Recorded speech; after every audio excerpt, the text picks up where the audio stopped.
You have the instance in Colorado where a Fusion Center staffer was basically, you had a politician who put a lot of pressure on a staffer to access information about one of his candidates. And this employee was stuck in the middle and caved and accessed this information, and it was used against somebody. The Maryland Fusion Center, it was actually the Highway Patrol in Maryland, they entered 50, some people say 3, some people say 56, anti-war activist names into the terror database for no reason other than the fact that they were activists.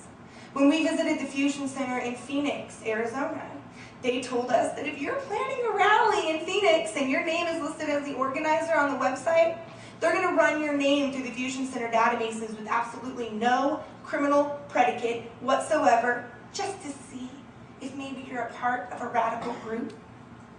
Okay, so these Fusion Centers have a track record of bad things happening. You saw what happened in Missouri. There was a report that came out of North Central Texas Fusion Center that really went after the left side of the political spectrum, whereas the one in Missouri really went after the libertarian conservative side of the political spectrum. Some would argue libertarianism is left too. So these Fusion Centers have a long track history of being abusive, of profiling, of misusing information. Now that's not to say that they are all bad. One of the things I learned through going through these 4 hearings is that they do provide a great service to your state and local law enforcement community. For example, in Kansas City, it's one city, it's in about 4 different counties. So now the state, county, and city law enforcement officials have an easier way of communicating with each other. Well, that's great, that's fine, I'm okay with that. But the problem is, that nasty little thing called the federal government, they like to get their little fingers inside of everything and just ruin it. And that is what they are doing here, ladies and gentlemen. These Fusion Centers could be providing a great service to your local law enforcement community. But the problem is, the federal government, international governments, and private corporations have greater access to the information that is being tracked and kept than we as average citizens do. Now, if you look into the Fusion Center guidelines, you will see that they call for the intake of all sorts of information. They call for healthcare records, financial records, utility usage. Notice you got your healthcare bill, you got your cap and trade bill coming in here, right? They call literally for the inputting of every type of data that you could imagine. Your red light cameras are accessible through the Fusion Centers. Your speed cameras are accessible through the Fusion Centers. A lot of private surveillance footage is available through the Fusion Centers. Basically, any sort of data that is being collected, it could be a grocery store, your little swipe shopper card. Fusion Centers have agreements with private corporations to share this type of information with each other. Now, ideally, they say it would only be shared if there was reasonable suspicion to believe that a crime had been committed, right? Do you think that's really what's going on? I can guarantee you that's not what's going on. And not only are they collecting all of this information, but when we were at the Texas Homeland Security Fusion Center conference, we learned about the directions surveillance police state is headed. I told you about the NCIC database, the FBI's database. There's a fingerprint database in there called the FIRNS, I think is the acronym for it. Now, that is being converted to a new database called NGI, Next Generation Identification.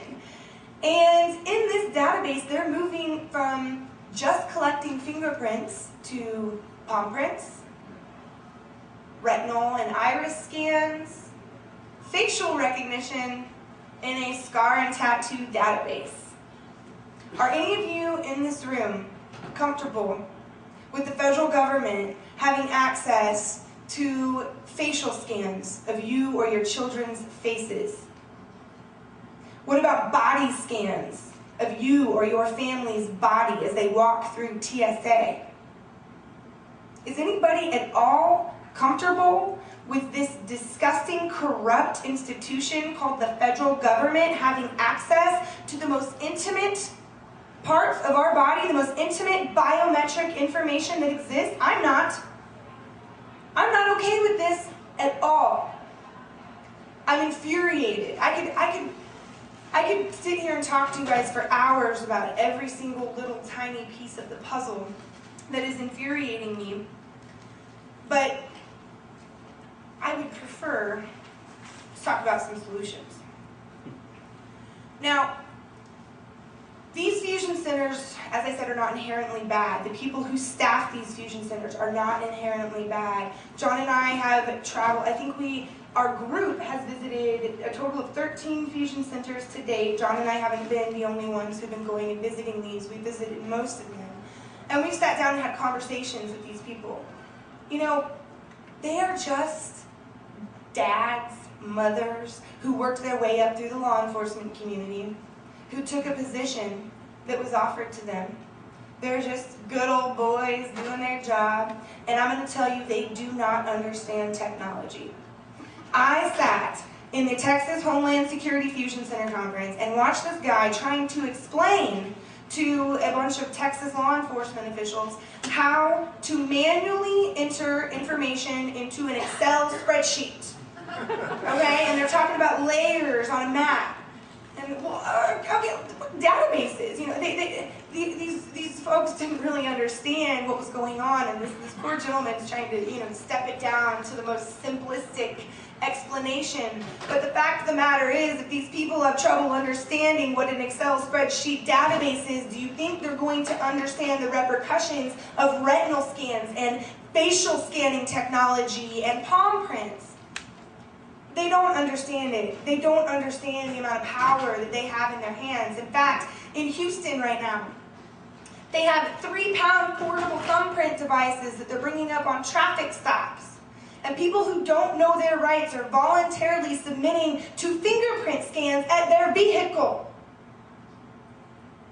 Chief of Police of Houston was there speaking, and he told this story about how they found where some guy lived on it was a felony drug warrant from years ago. They found out where he lived. They showed up to his house. He wasn't there, but his son was there. They got him to somehow do a thumbprint scan right there at the front door of his own home. They found out he too had warrants out for him, and they held that against him and said, "Oh, we won't arrest you if you tell us where your daddy is." And they turned the son against his father by using fingerprint technology, and then bragged about it later at the DHS conference down in Texas. I'm not okay with that. I'm not okay with that. The fact of the matter is, the general public, as well as our law enforcement, they do not understand the Constitution, which was designed to protect us from such infringements. They do not understand. And I know this for a fact, because when we were down in New Orleans for the National Fusion Center Conference, which is absolutely an amazing story,